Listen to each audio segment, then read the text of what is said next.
Every morning at exactly 7:15 a.m., a blind beggar sat on the same corner of Riverstone City. His clothes were worn. His walking stick was old. And a small metal bowl sat in front of him, waiting for coins. People passed him every day. Some dropped money. Most didn't. But everyone knew him. They called him Old Daniel. To the public, he was just another poor blind man struggling to survive. But what no one in Riverstone knew was that the blind beggar sitting on that dusty street corner was richer than most of the people walking past him. And that secret had a story. 30 years earlier, Daniel wasn't a beggar. He was Daniel Ademi, one of the most powerful businessmen in the city. He owned construction companies, real estate and shipping businesses across the country. His mansion overlooked the river. His cars were imported from Europe. And his name opened doors everywhere. But Daniel had something far more valuable than money. He had a family. His wife Grace, gentle and wise. And their young daughter Maya, who believed her father could fix anything in the world. For years life felt perfect. Until the night it collapsed. Daniel had business rivals. Power attracts enemies. One evening, while Daniel was away on a business trip, a fire broke out in his mansion. The flames spread too quickly. By the time firefighters arrived, it was already too late. Grace did not survive. And Daniel's daughter was never found. Only ashes remained. Daniel rushed back to the city the next morning.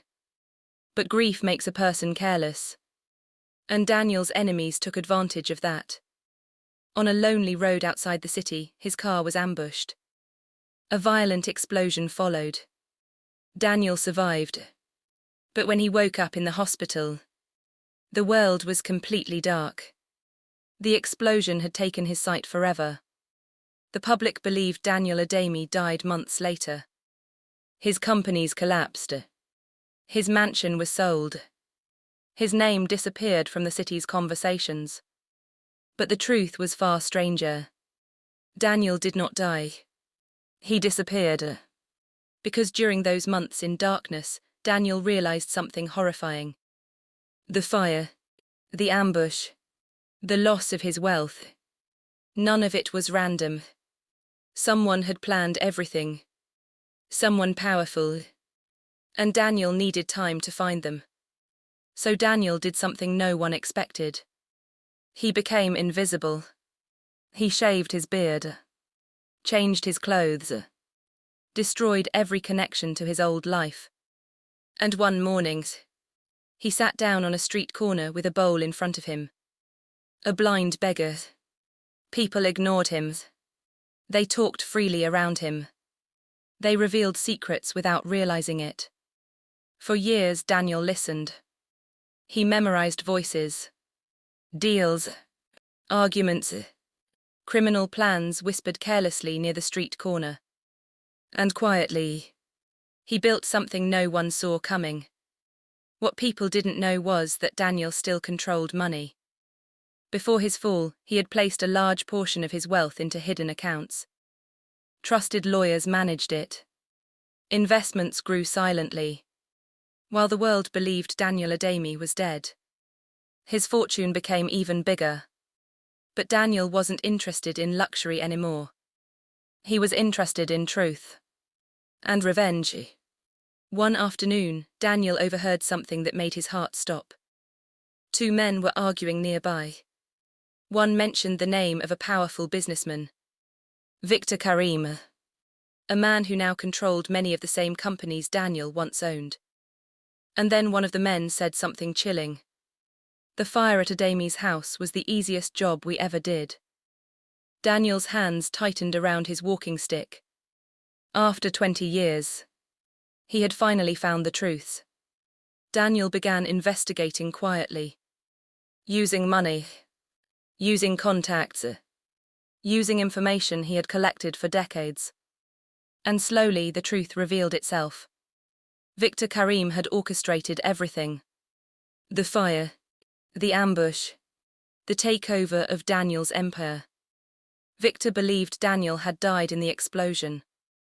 But the blind beggar sitting on the corner of Riverstone Street was very much alive. And he was ready. One evening, something unexpected happened. A young woman approached Daniel's corner. She dropped a coin into his bowl. But instead of walking away, she sat beside him.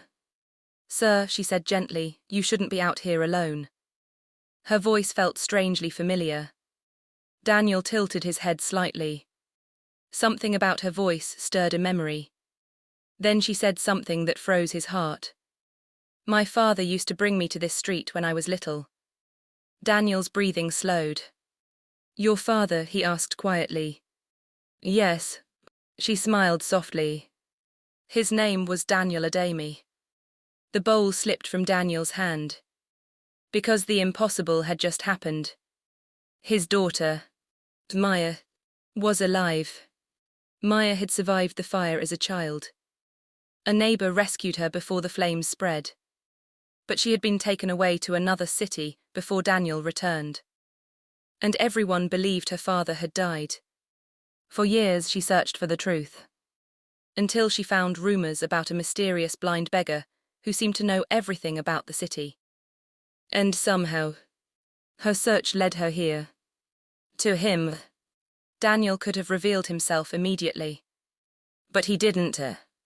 Instead, he listened as Maya described the man responsible for destroying their lives.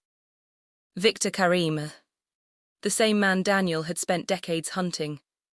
And for the first time in years, Daniel smiled. Because fate had brought his daughter back.